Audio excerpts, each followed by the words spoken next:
done. Goodbye, girl. I'll be gone. I can't Train myself to speak these words I write.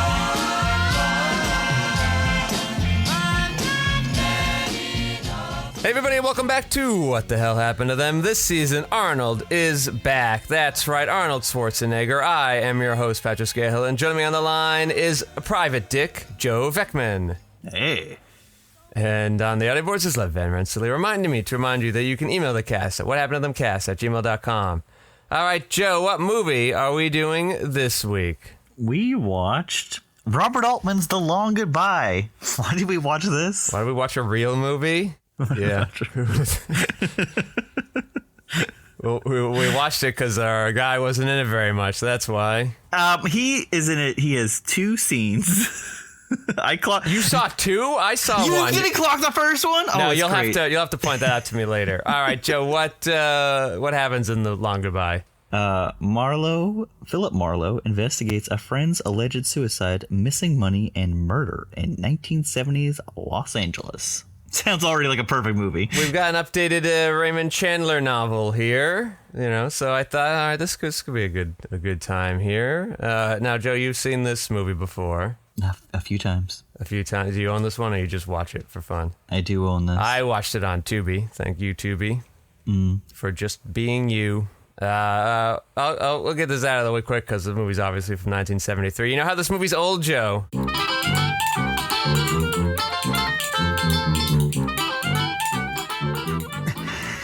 Tell me. It's distributed by United Artists. That's how you know this movie's old. They're out of business, right? They've long been out of business for 40-something years at this point.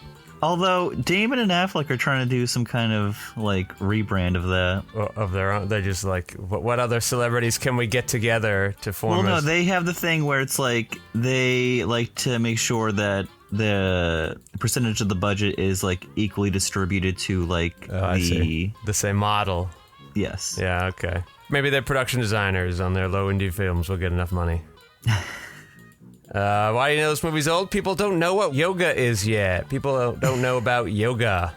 We're like, what is this newfangled hippie thing? Yeah, it's early 70s. Yes, people buy Thai at JCPenney's. There's nothing wrong with that. That was so rude.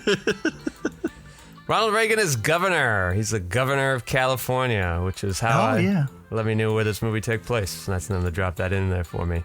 The main character won't stop smoking. He's smoking all the time. He's supposed to look cool while doing it. I assumed it was him trying to be smoking pot, but they probably couldn't get away with it. Is it just cigarettes? Do we think it's just cigarettes? I think it's probably just cigarettes. It's just a hard-boiled detective like smoking. All right. Well, Robert Altman's a big pothead, so. Is he? Yes. I could see PTA following in his mentor's footsteps there too. There you go. All right. Google told me this was Arnold's first film when I went to go search for it to watch. Rude. Google's AI was like, this is Schwarzenegger's first film. It's very noteworthy for that. And I go, how did you miss something? He's literally the first build in that one. I think Arnold... He's on the poster. Arnold used his Kennedy ties to, wipe clean the internet searching. Kennedy ties. Okay. All right. Okay. Anything else? You got anything else? It is an old movie. I think the real question on everybody's mind that the movie refuses to answer, the lingering doubt we all have. Okay, here we go. What happened to the cat? Oh. Where is this cat? Yeah, they don't really solve that mystery. They're just like, the cat's gone. And I'm like, is that the symbol of the American dream or the... Cat goes missing from after the first 10 minutes. I know. The cat's gone, and I was trying to figure out how the cat relates to the overall theme. I'm looking for my cat. Of the movie. Don't know. Lingering questions. We don't know. Elliot Gould, the star, our Philip Marlowe, he returns to the cast. Haven't seen him since the Julia Roberts season, I don't believe. He was in Ocean's movies. He was in the two Ocean's movies we did. Oh, yeah, because she's not in the third one. Not in the third one. We didn't have to watch it. I don't know why she's not in the third one. I think that's odd. Still have never seen Ocean's 13. I own it, and I've never seen it. I've not seen it. I've not seen Ocean's 8 and a I half. think I've owned it for almost 20 years. I've not watched it. I don't know. Just never been brought to watch it. I think it's because Bernie Mac and Julia Roberts weren't in it, so I was like, how dare I? Unless he's in it. You're like, I would like to own this. I just would never want to watch it. John Williams scores this movie. John Williams not in a Spielberg film. Can't remember the last time I've seen that in the wild. This is before he worked with Spielberg. That's right. It's 2 years before Jaws. You know, and now that I'm actually thinking back, nothing in the score is really standing out to me. That's so rude. The score is all throughout the movie, and the Long Goodbye is reinterpreted by many different singers. I'm not going to give John Williams credit for The Long Goodbye. You're not? Did he write it? I don't know. It feels like it's just a song they took that was a popular old-timey song. The Long Goodbye by John Williams and Johnny Mercer. Performed by the Dave Grusson Trio, Jack Sheldon, Clyde E. King, Jack Riley, Morgan Ames, Aluminum Band, the Tepazolitan Municipal Band. Okay, I feel vindicated there. You're so rude. This piano player, right? You see this movie a couple times. He walks into a bar, Yes. There's a guy playing The Long Goodbye on the piano. Yes. That man is in both the Bob Newhart Show and the Drew Carey Show. Wow. It must be really old by then. He was fairly old, I would say. But there's really only like a 20-plus year difference between those two shows. You know, that's sad, but you're also very right. It's only 20 years difference between those the 80s show and the 90s show? Yeah, I would say this movie came out around the time Bob Newhart was in its heyday, so he would have been contemporary there, and then it would have been in 96, 97, he was on Drew Carey, so it's not crazy. It's been about 50 years since this movie now, so... Well, yeah, now I believe the man is dead, but, at the time... Oh, it's sad. He's obviously playing the piano and having a recurring role on his sitcoms. The mobster gentleman who employs Arnold Schwarzenegger and a whole gaggle of people. Mm-hmm. He's one of these damn woke DEI employers. He's got like one of everybody. Oof. Even Elliot Gould calls him out on it. He's like, what is this shit? I don't know if they were even considering that was a thing. They're all just probably happy to work. The big kind of gangster climax scene at the end where Arnold's quote-unquote prominent with his silly mustache. What is the other scene that I missed it? He's a hard guy to miss because he's twice the width of everybody else. I mean, he is so large. It's like wild how big it's. The Rock wishes he looked like that. Oh my god, he could have been Maui. Yes, he could have. They use him so well in that the final scene he's in because they're like, all right, everybody strip naked, and then he's just like, of course. Yes. Yeah, I do this all the time. Whatever. Taking everything off. So he's at the first time that Marlowe goes to visit that hospital. He is he's in the background, and he's kind of walks through the center of the frame, and then he walks in the background. He's moving a patient towards the background. Okay. Back to one of the facilities. He's like hiding in the background. I clocked him. He's at 31 minutes. I got it. I was like, that's a big boy. That's why he stood out to you? Okay. Of course. That's a big guy. Well, let's check the tape. Let's go back to Tubi. Yeah, it's like 31:30 something. I'm trying to get the exact one. I didn't mark it down, but it's right around 31 minutes. This is a different this is just Long Goodbye, not The Long Goodbye. There is just no article before it. Yeah, and Long Goodbye, 2018, the lonely reality between two strangers begins to crumble into delusional behavior when they start up a fantasy relationship together. I don't know what to make of this. But it is only 78 minutes, which doesn't bode well for it. This one isn't that long. It's about an hour 50. Yeah, this one's the length of a regular movie. Yeah. It also has the wandering thing where I'm like, it's been a couple years since I've seen this. Where's this going again? You sure it's at 30? Looks like 30 is when he's like going to the lady's house. Hold on. I'll grab it for you. Let me turn my... Tubi really wants me to watch My Dinner with Andre after this. It did it when I was watching it on the TV too. It's not a detective movie at all. Oh, is it like 30? Hold on. All right, I'm wrong. So maybe it was like right where I left it, which was around 37. 1s and 7s, they look alike. Yeah, it's around the 37 mark. I should have marked it down. I'm so sorry. Yeah. You had described it as if you had. You were just so... I thought I did. So assured. But he doesn't say anything, obviously. He's just... Yeah, he pulls a real whoopee. He doesn't get a credit. Doesn't even have any lines.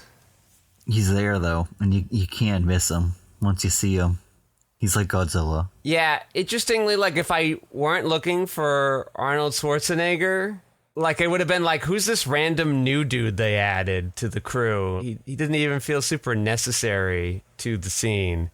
Or the converse, why didn't you have him when they're, like, showing up at the main guy's house just to be, like, menacingly there the whole time? The scenes kind of do go on, and then you're like, oh, we're moving out of here now. And then they kind of meander through more things. I love the pacing of this movie. I got no beef with the pacing. Oh, there he is. Okay. What is it? It's so easy. He's like escorting an old guy, but he's mostly shot from behind. That's right. And like he turns his head slightly. And I think it was easy for me to miss because I'm not used to seeing very young Arnold Schwarzenegger with a mustache. So he's got kind of long hair too. But now that I'm like actively looking, I go, okay, I remember his face looking like that at the end of the movie. Mm-hmm. I mean, this is an interesting note that he works here and then works for the mobster later. That is a very interesting small detail. Mm-hmm. Not sure what to make of it off the top of my head, but wish I had clocked that earlier, or I guess to some degree Robert Altman didn't want me to, so maybe I'm overthinking it. Did you enjoy the picture? I would say overall I did. I don't know how well the mystery wraps up on that level, but most of it I can forgive. I do think it's odd the author needed an alibi if it turned out he didn't do anything, so I wonder what that storyline was really about. And the ending felt odd because he's never using a gun the whole movie. I don't even think he owns a gun. I thought he was like one of those old school detectives. Like everybody like has a gun and they're shooting a million people throughout the movie. This felt very like old school noir and there would be no gun. Suddenly he just pulls a gun out and shoots the dude and the movie's over. So I thought that was a little anticlimactic. But otherwise, overall, I thought the movie was quite good. I thought they said that the gun was... They mentioned the gun earlier. It's like just a thrown off... The only gun thing I clock is they're at the beach house with the author and the British lady. And she's like, oh, can you close that? Something about like guns being in the house or whatever. And I'm like, oh, that dude's going to shoot somebody later or something. The writer dude. Mm-hmm. If he stole it from there, like that's not really a strong enough Chekhov's gun drop, I don't think. It's too tangential to him specifically. I don't know. It just suddenly he's like, boom, you're dead, I leave. I'm like, I don't know. We were building up to this, and then it was sort of over. And I wasn't a fan of that. Didn't even seem like his style. I don't know. That felt a little out of character. Well, he was kind of put through the ringer on this. Because he's been just so snarky with everybody, and now he's like, all right, well, I'm going to shoot you, though. I don't know why it took me this many times to notice, but like he's not doing the noir's not doing the typical like voiceover. He's just kind of rambling him to himself, and he's just like making like offhand remarks, and I enjoy that twist on it. Yeah, and I thought it was a reasonable character note as well, and it wasn't like the classic like here's some exposition. It was more like, what's that lady doing?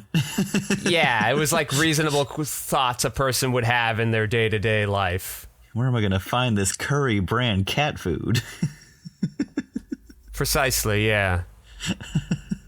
And then, so the whole opening with the cat, I've watched that like 15 times. I watched that when I just want to get a pick-me-up. So he, not only does Paul Thomas Anderson make an homage to it in Punch Drunk Love with the suit and just going to the grocery store at like odd hours. Do you remember that in Punch Drunk Love?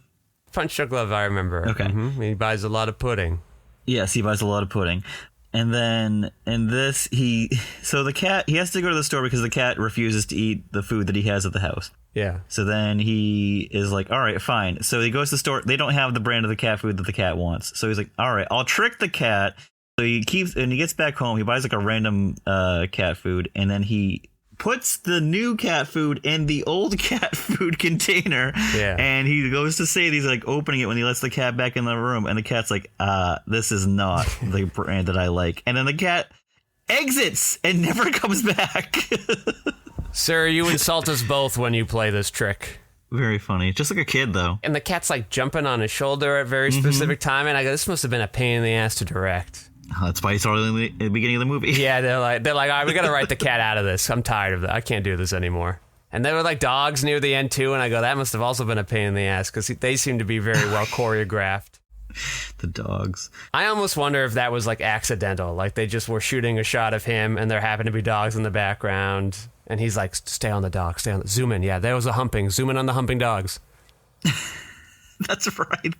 The dog is just humping away.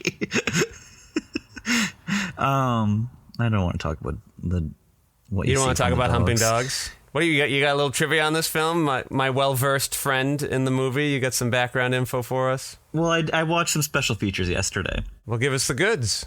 Robert Altman, he was making images. Did you watch that one? I think so. I think you might have seen that one, but you didn't like it as much as Three Women. Three Women was definitely... You had me watch 4 when we did the last Robert Altman film, which was that? That was a Jack one? Or was it a Julia one? Julia, because we had to watch The Player. No. Was it for the Player episode? Okay. We watched The Player, and then we watched Pret-a-Porter. Yeah, the Frenchies. I watched those 2, and then the first one, too. The McLeod? Brewster McLeod, yeah. The one he does right after MASH. Brewster McLeod, McCabe and Mrs. Miller. Yeah. Three Women. Yes, and then Images. I think it was Three Women, Images, McLeod, McCabe. And I own Three Women now. Like, that's how much I liked that one. I thought that was a very strong character film. Should have told to watch my favorite one, though, but it's just too long. It's such a commitment. Shortcuts. Someday I'll find the time. I'll make the time for it. 3 hours and 8 minutes long. I thought when you said we were doing an Altman film this week, I'm like, all right, I better make sure I set aside 3 hours. And we were going to get like one of these, like, here's 20 characters intersecting. Yeah. And then I turned it on, I was like, ooh, 1 hour and 50. All right.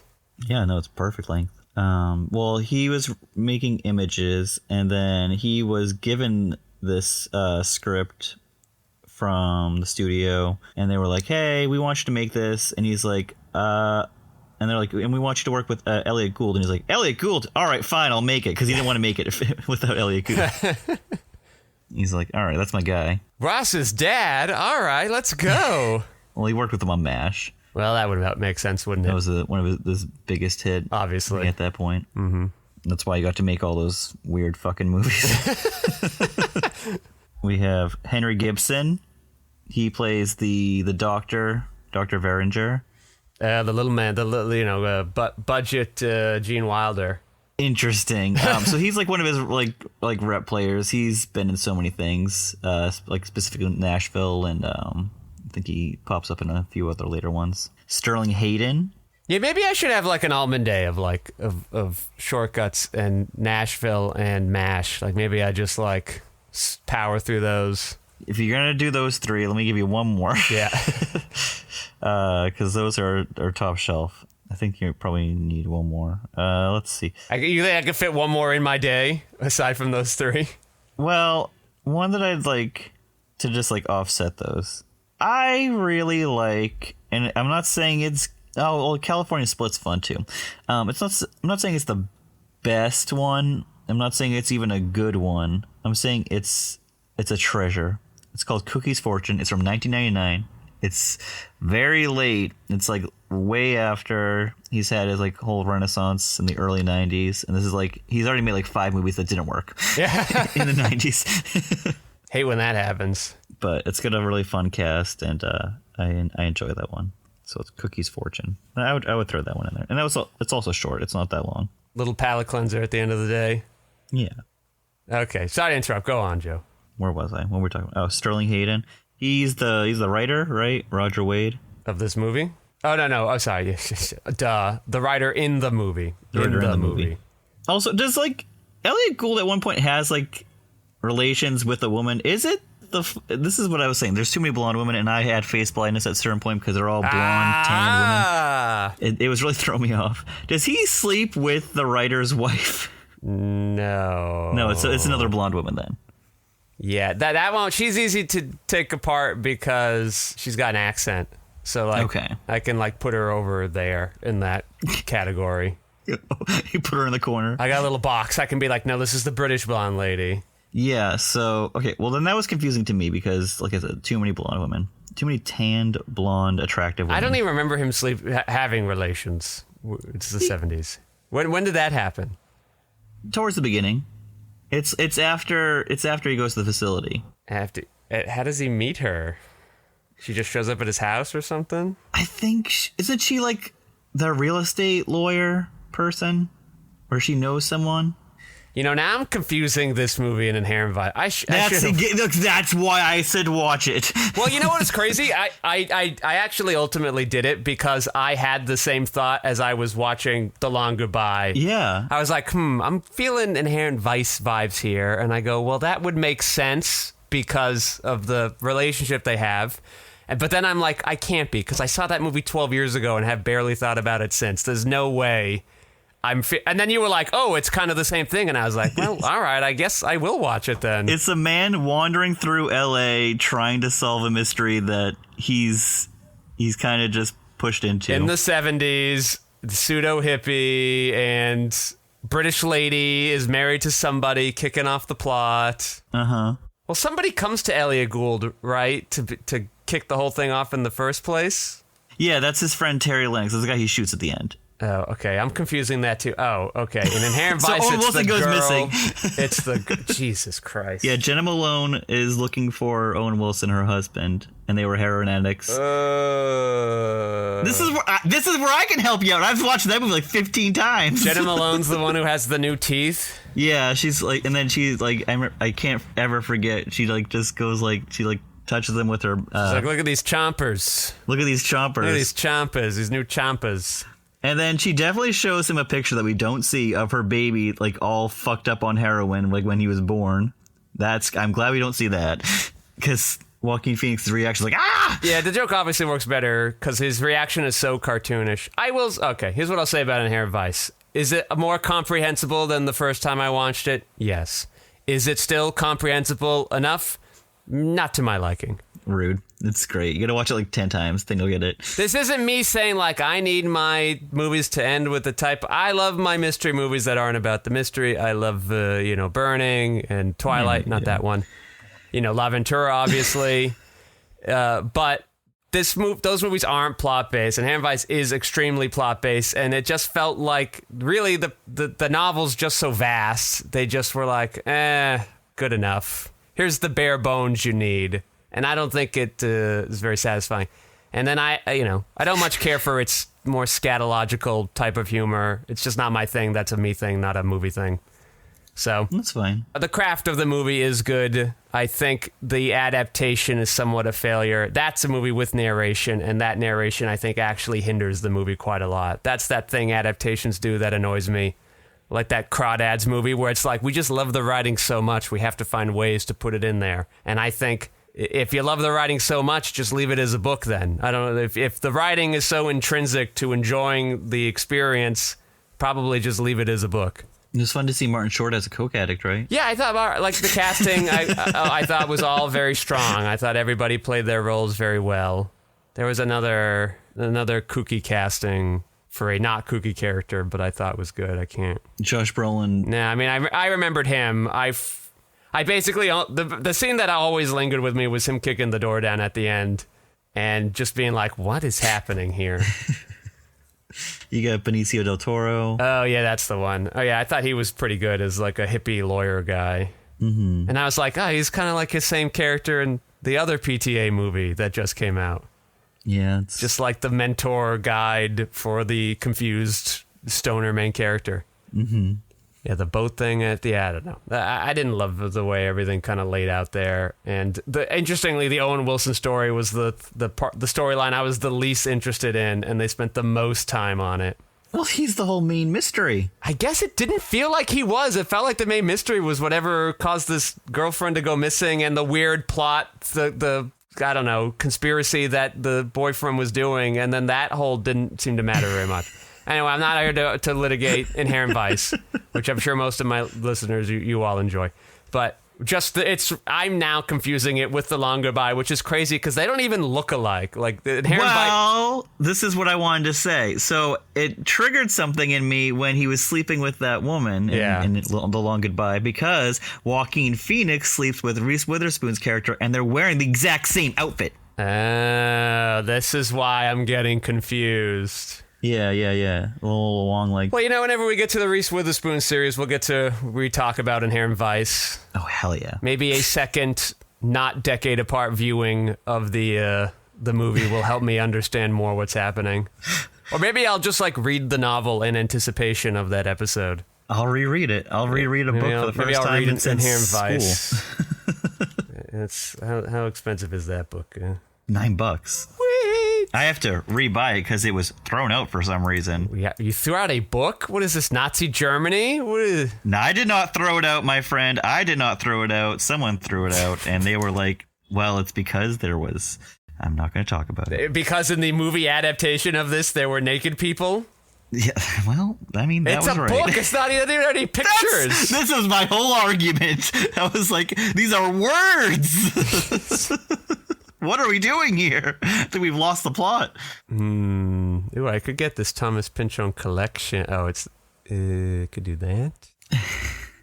Oh, the book's $17. They're still selling it. Oh, the collection. The Slow Learner. Oh, I could get it in Chinese, Joe. Oh, and you know that now, don't you? And it's hard. I might just do this. Oh, but it's $20 shipping. No. Nice try. I have 2 of these books already. I've got Ulysses in Mandarin. A paperback for Inherent Vice is $35. Holy shit. It seems like the only one I can find is the Paul Thomas Anderson version, and I kind of don't want that. With the main cover? Yeah. I'll just go to a used bookstore. I'm sure they've got it there. Most likely. $35. That's where I get most of my Pynchon novels. Yeah, exactly. Yeah. All right. I'll deal with this later. I have... All right. I've got other buying options, though. Is there something with cheaper shipping for this Chinese version? I can't believe there's a Chinese version. I got Chinese Ulysses. Like that takes 2 books. It's too big. It takes 2 books. All right. I'll leave the Chinese. Oh man, the Chinese version for later. All right. Back to this episode, though. Back to what we're actually doing. Not something we're going to do in 4 or 5 seasons. What we're actually doing. We're talking about Arnold Schwarzenegger in this movie. And here, Arnold Schwarzenegger, basically like last movie, sideshow attraction. Who do we need here? Big, giant, muscular dude. He's a heavy. And the funniest thing is, he is the biggest guy in that room by a mile. The other henchmen are nowhere near the size of him. That's why I noticed him. He's just so huge. The mustache might have thrown me if he weren't gigantic. And he's not even directed like we're meant to notice him. He's getting blocked by actors all the time. But I don't even know if that's intentional. It just might have been hard to position people in that room and not block him. He takes up so much of the room. He's a great... It's almost comical how large the man is. And I'll tell you, when you're casting extras and background players and stuff, you don't even get to look at tapes. They just send you, because I've had this happen to me, they just send you here's 10 photos that the casting director thinks look good for the part. And that's basically what and you can see their credits if you're interested to know what types of roles they played. But, Robert Altman's just looking, he's like, wow, this guy's a brick house. All right, cast him. I mean, I know this isn't what James Cameron saw when he cast him as the Terminator, but maybe this is whoever saw Conan and when they... with the first thing they... And, it's great. The accent doesn't matter here because he's not saying anything. He does not say a word. You're like, Arnold, just be there and look tough. And he's like, I can do that. Let me tell you a couple of little random facts. Yeah, give me the goods. The location for Roger Wade, Sterling Hayden's home, was actually Robert Altman's home at the time. Nice house. Lives on a beach? I would hate... That's what I was thinking the whole time. Wow, living on a beach must suck. Good for these people. Really? I would hate living on a beach. Some people love it. They don't have to go to the beach. You're already there. I don't like going to the beach. I have a whole family who does. But you know what was nice? I'm like, well, you don't have to mow your back lawn. That's That's a good point. The sand is just doing sand stuff. That is the lawn goodbye, because you don't have it. There you go. Oh, it's so stupid. All right, go on, Joe. Can't believe I laughed at that so much. Thank you. It was good. It was fine. This is a part that I'm not too proud of that I like when we watch the movie. Elliot Gould improvised the scene in police custody in which he smears fingerprint ink all over his face. Well, I'm glad you improvised that because if that was in the script, we would have problems. We'd have a little bit bigger issues. I should have put that in the how you know this movie's old section, but yeah, it's a problem. Should have. How do you know this movie's old? They'd let him do that. That was not cut. Both Lee Brackett and Robert Altman have said that Sterling Hayden and Elliot Gould's dialogue during the drinking scenes was improvised. This was because Hayden was drunk and stoned on marijuana most of the time. Couldn't tell. He's method acting before Heath Ledger made it cool. Robert Altman decided that the camera should never stop moving and put it on a dolly. However, the camera movements would counter the actions of the characters so that the audience would feel like a voyeur. I did notice the aggressive amount of camera movement. I thought there were times it was too much. It was in the sense that it was drawing too much attention to itself. There are moments when the countering thing I thought was good. It felt like things were an uphill battle, had that noir kind of energy to it. But then there were other times where it felt almost Michael Bayesian to me. It was like, I thought back to Pain and Gain. It was just like, you slow down a little bit, Michael Bay. This is what we come here for, when you compare Robert Altman to Michael Bay. I think like Michael Bay knows what he's doing. He just can't stop. He can't help himself. That's Michael Bay's real cinema sin, is he just doesn't know when to turn it off. I agree. He is making a new movie, though. Robert Altman knows when to turn it off. There were a couple scenes where he could have just like turned it off or made the camera movement more imperceptible. Mm-hmm. You know, he had some moments of good, slow, tight dolly push-ins. I thought those were very strong. There were other moments where I wish he had showed that same kind of restraint. Like, I know he can do it, obviously. Yeah. But I get the instinct for why he wanted to do it, and I don't think it was a bad move. I just wish he had a little more control over it. So they mentioned this in the behind-the-scenes feature that I was watching last night. Elliot Gould kept talking about how he was excited to work with Robert Altman again and that he was having a hard time making movies. They don't actually say it in the featurette for some reason. This had to be like 15 years ago. Yeah. 20 years ago because 2006. Altman is in it. And he died in 2006, so it has to be at least over 20 years ago. Mm-hmm. So Elliot Gould had not worked in 2 years because Gould had been blackballed in the film industry due to his erratic behavior on the set of A Glimpse of a Tiger. Oh, he Christian Baled somebody. Which eventually morphed into What's Up, Doc? That's a great movie. But Robert Altman insisted on casting Gould, and this film served as a comeback for him. Okay, that sounds a little in contradiction to what was said earlier. The studio wanted him? Yeah. That's because I was going off the featurette. The studio wanted him. Okay. Maybe that's the studio's kind of hindsight was like, oh yeah, we wanted him the whole time. Yeah, we totally did. I think that's Gould's version that he's trying to rewrite history like 30 years later. Essentially 3 different people's account of this. They never mentioned in that featurette, they never mentioned that he was a disruptor on set of What's Up, Doc? Okay. And him and Barbara have a good relationship, so it's weird. Also, Ryan O'Neal is perfect in that movie, and I would never trade him. Sorry. I love Elliot Gould. I love him. Would vastly prefer Ryan O'Neal in that movie. Sometimes you get these happy accidents, you know? Because Ryan O'Neal is just like the big, stupid, hunky dude. Yeah. Like, I don't think Elliot Gould can play stupid as well as Ryan O'Neal. I would tend to agree, I would think. Elliot Gould always feels like he's one up on the other guy. He's like, I know what's going on here. Sterling Hayden wrote his own scenes, probably because he was drunk.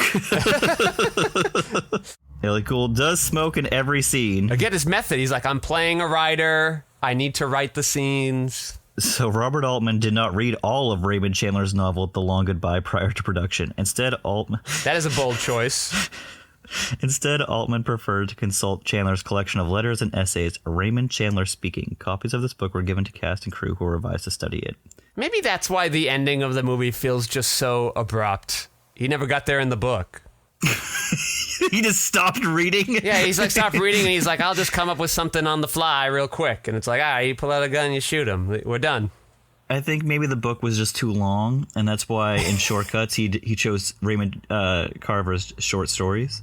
Or Raymond Chandler? Raymond Chandler. I knew who you think it's Raymond Carver. I think there's 2 different people that are named Raymond, and I'm confused. Oh, okay, you think he's a different author altogether? Yes, absolutely. Okay. It's Raymond Carver. Yeah, all right, so just an overlapping of short stories. Okay. I mean, that's an interesting adaptation approach. I was trying to clock it because I was watching Shortcuts last night. Maybe in the book the cat comes back. They finds the cat in the book. That would make sense. If the cat. Do I have to read this book now too? Do I have to? We could do a book club. What happened to this cat? I must know. The directing job was offered to both Howard Hawks, Wow, who had directed Raymond Chandler's The Big Sleep, and Peter Bogdanovich, who both turned it down. You had Howard Hawks directed Raymond Chandler movies before? Yes. When did he do it? Like 40 years earlier. 30. Howard Hawks, my goodness. Holy crap. How old was he by? Yeah. He had to be old. Was he still making movies in the 70s? I would have sworn he was dead. My goodness. He died in 77, so he wasn't long for this world. That would have been one of his last movies. Jesus. Howard. At least Bogdanovich makes sense. That's of that era. Yeah, his last movie was... Howard Hawks' last movie was Rio Lobo in 1970. So this would have become his last movie. It would have been his next movie after 1970, and then, his last movie. Oof. Wild. I don't think that would have been a good idea. It would have been very old-fashioned. Yeah. Like I said, bad idea. I think this... No shade on Howard Hawks, but Hollywood was a different era at the time. Yeah, absolutely. And Howard Hawks was just like, nah, I'm not doing that anymore. Oh, this is another part I think I missed on the featurette I watched. So, Robert Altman received a copy of the script while shooting Images in Ireland. He liked the ending, but it was so out of character for Marlowe, he agreed to direct, but only if the ending was not changed. He liked that it was out of character. Yes, and he didn't want to change it. Well, at least he agrees with me. Mm-hmm. I'm not like a crazy man screaming into the void here. Like, even the filmmaker is like, yep, this makes no sense, but I want it anyway. Well, I feel vindicated here, too. All right. Woo! That's why he didn't want to read the end of the novel, because he's like, I don't want to spoil it. I don't want to realize that the ending's a bad idea. You think he was just so in tune with that? Yeah, he's just like, I really want this. Also the Hollywood music at the end, I don't understand why they threw that in there. It didn't seem... I was like, what is he trying to convey with this music choice? That didn't come across as very clear either. He does that a lot in his movies. He just does it for fun. He's like, go out on the song. He did something like that in Brewster McCloud. Yeah, but that movie's all together so weird, it all kind of fit together in that weirdness. Any random choice felt like intentional in that way. Here, the movie is a fairly succinct thing, and then suddenly it's like Hollywood, and I go like, well, I know we're in that area, but it doesn't feel like it's related at all to this. I want to jump towards the ending a little bit. Let's do it. Not the shooting. Not that ending. But toward, like, when he's like, when they're in the waves and just being pelted by giant waves for like 5 straight minutes, and no one's like really accomplishing anything, and then they're like, let's just get out of here, and like they just walk back soaked as these two actors are fighting against the tide, and the first AD is just like, oh my fucking god, oh please, call cut, Robert. I just thought that was kind of crazy to throw 2 stars in the ocean like that. It's a little Odyssey of him. A little. No spoilers, Joe, please. Oh, I mean, come on. If you don't think Matt Damon's getting hit with some waves in the Odyssey. No actors are getting wet in this boat movie. Yeah. The budget was $1.7 million. Okay. I believe that. For 1973. Makes sense to me. I don't think so. Box office was $959,000. Oh, nobody wants like old-fashioned detective mystery movies in 1973. Do you think Elliot Gould was a little bit poisonous at that time? I don't know. Nobody knows about the on-set stuff, so it's like there's no Entertainment Tonight reporting about all the scandal. So I really love Elliot Gould. I think he's kind of a treasure. So unique in his dad-ish vibes. Daddish vibes. Also, like, super hot for the time. It's good. He looks like no one else. That is true. Very happy to have him. Also, Sterling Hayden with the giant beard, he looks a little Oedipus. Odysseus. Okay, Odysseus, I was like, how do we know what Oedipus looks like? There's various versions, Joe. Sorry. Yes, he's a crazy drunken rider. I buy it. That's a drunken rider beard. This is what he looked like regular in his heyday. Yeah. Yeah. It's very clean cut. Now he's in his Randy Quaid era in this movie. You always know who to bring it to. Yeah. Randy Quaid. Yeah, Randy Quaid now. Yeah, that's what I'm saying. Last 20 years. Last 30 years? You know, long enough. A long enough goodbye for Randy Quaid. Oh, excellent. Yes. Anything else you want to get off your chest about this movie from a director you admire greatly? I just love it. It's perfect. Can watch it almost every day. Okay. Would you count that as your last looks then, or do you have more to say? That would be my last looks. What are your last looks? Last looks wise, Arnold do this movie. He's starting his acting career. He hasn't worked in 4 years. Yeah. Somebody's like, let's get the big hunky guy. He's like, I can be hunky. I be hunky. I'll be hunky for you. You comfortable taking off your clothes? Yeah. Of course. Well, look, I don't do this for me. These abs are for everybody. That's my bad Arnold, everybody. Expect that more this season. We both have terrible Arnolds. Expect a lot of that this season. Maybe I'll get good at it by the end. I hope so. We'll see. I'll practice during the week, I guess, as I'm driving around. Yes, Robert Altman, move the camera. Look at these gorgeous nips. He doesn't even have a name. He's just as Hood in Augustine's office. Poor guy. I mean, yeah, but listen, everybody's got to start somewhere, you know? It's a good place to be. He started as Hercules. Yeah, he's like, where are all my lines? I had so many lines last time. Oh, my gosh. Altman's like, yeah, they had to dub him, Arnold. And he's like, oh, sorry. They will pay. You didn't do your research, apparently, because I guess you didn't want to watch the Japanese remake called Yokohama BJ Blues from 1981. The remake of this movie? The remake of this movie. Come and get that in the Google search. What, Beach Blues? It's Yokohama BJ Blues. Ooh, sexy. It's a loose remake. That's what it says.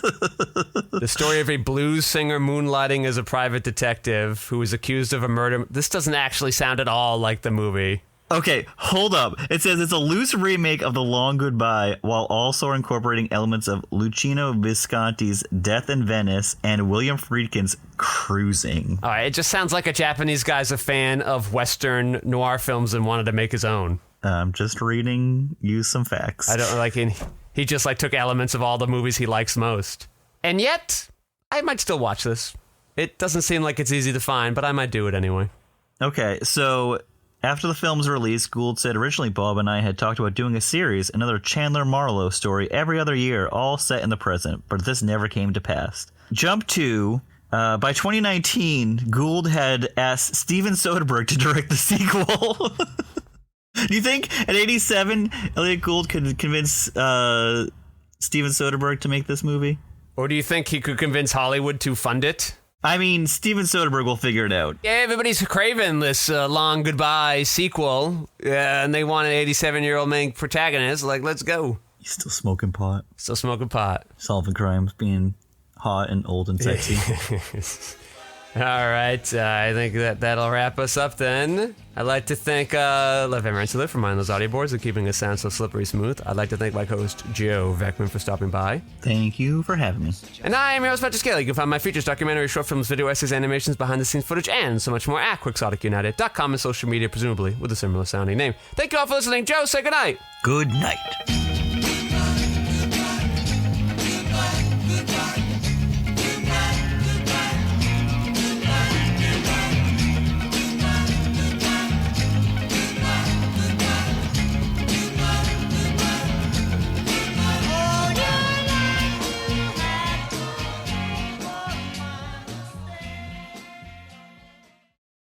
So since our Sonic 3 recording, How could we forget?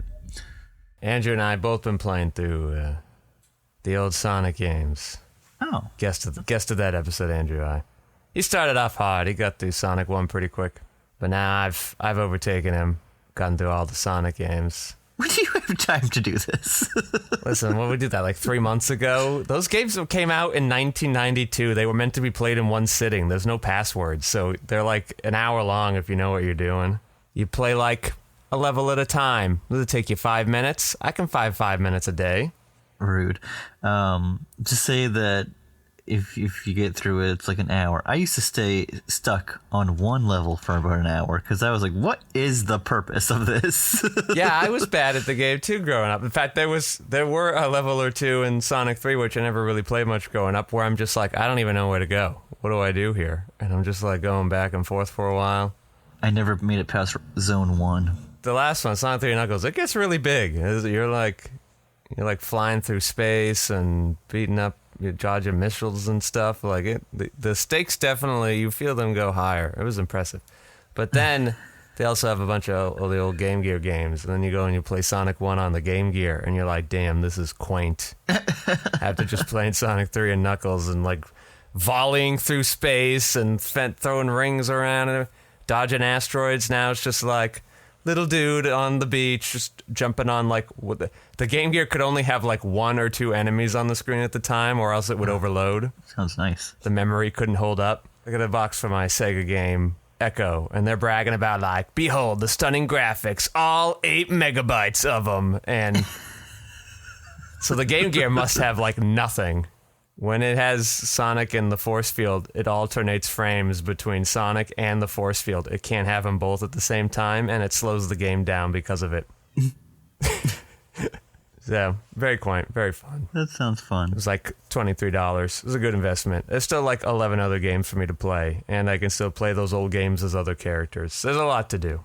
I was impressed, despite how short the games were.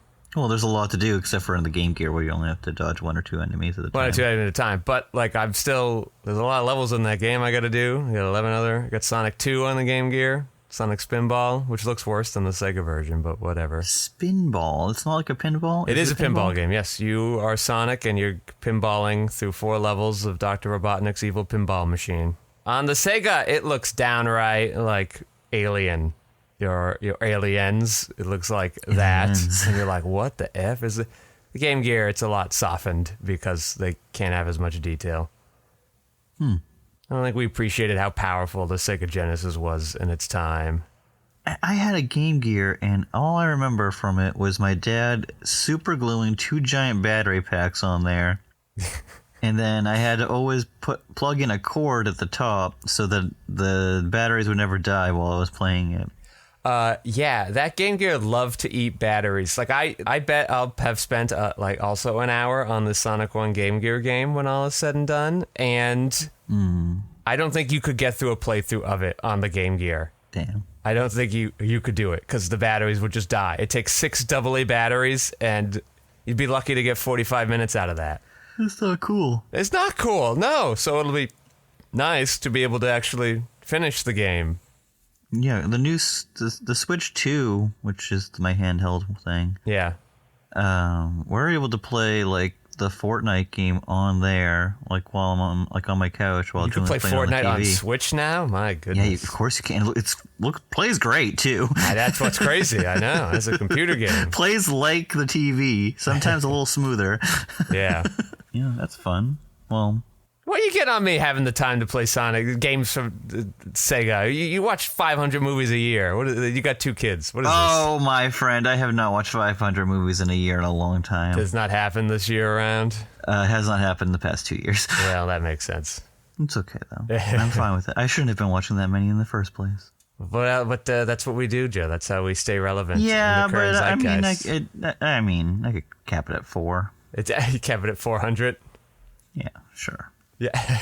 Most of those are just watched while I'm doing other things too. Agreed on that. Gotta stay busy. Yeah, like you can get through a Sonic game quicker than you can get through most movies. That's so funny. That's kind of crazy, right? I mean, you can. I can't. I could bring my Switch to the Odyssey. I bet I could knock out 2+ Sonic games during that. Wow. That's probably a good point. Yeah. Plus the trailers and sitting in line, because if you go to IMAX, you're going to be sitting in line. Yeah, it's very bold of Christopher Nolan to make a movie that most people aren't going to get to see the way he wanted them to. I have got to see it the way he wanted to. Apparently I have to go to Providence to go see it in 70mm. I did not know they had a 70mm projector in Providence. I would not have thought that either, for many reasons. But also, it's not like... Is it the real... It says it's the real IMAX. I don't remember it being... I thought that was all IMAX. The real IMAX is in Reading. which is where I went to. The only thing is, but even that wasn't real enough. Well, it wasn't projection on film; it was digital. I had no problem with it, although my daughter had a problem with the noise being so loud. Huh? Interesting. Who would have thought? She had her fingers to her ears for 90% of the runtime. She's like, "This is too loud." Has the fall of Troy overtaken her love of 9/11 for her favorite historical disaster? I think so. You don't think so? All right. No, that wasn't recent enough. Yeah, Dad, what was it like during the Trojan War? Shut up. She's like, these people didn't have a cell phone footage of this. How was it real? Yeah, but that cell phone footage from back then must have looked terrible. I mean, I said cell phone. I meant like there's like just regular footage. People had like actual cameras, like the ones that go on their shoulders. I tell you, I was at a thing on Sunday, and somebody wanted to take a group photo of stuff, and we brought, they pulled up their pen. Some random like person in the area was brought over to like take the photo, and somebody gave them a camera, and they did not know how to use it. Oh, okay. They had done like a phone, and they were like, click, click, click, here it is. And somebody's like, can you take it on this? And they were like, what do I do with this? Was it a regular camera? Yeah, just a regular, it would have been a staple in the 90s and the early 2000s, just having around your neck when you wanted to take a lot of photos of stuff. Oh, and your old Peter Parker. Yeah, yes. Yeah, a regular Peter Parker camera machine. I told my daughter about disposable cameras, and she's like, that's trash. I don't do that. I'm like, wow. She's very into recycling. That's a good place to be. You've raised her right. Well done. Also, I didn't even think about where I'm going to get these developed. I think someplace they have to keep develop them, right? If they sell them, they have to develop them. You used a disposable camera recently? That's what I'm hearing? No. Well, I mean, we did it like maybe 4 or 5 years ago. Okay. For a lark? I think so. Just having some fun. Listen, Kodak Disposable Cameras, proud sponsor of Godzilla 1998 with Roland Emmerich. Oh, I thought you were going to say about this podcast. Remember seeing that advertisement of Matthew Broderick going to it was like one of those Coke vending machines, but it was just for digital cameras in New York, and that's all it was a wild time. Well, we'll go back even further to 1970. We'll talk about this movie. This long goodbye. 1973. 1973? Oh, that's okay. The last movie was 1970? No, 1969. Nice. Mm-hmm. 69. I will drink some water because the Inherent Vices in 1970. That's why. Mm-hmm. Oh, you did watch it. I did watch it. Son of a gun. I'm going to drink the water and we'll go.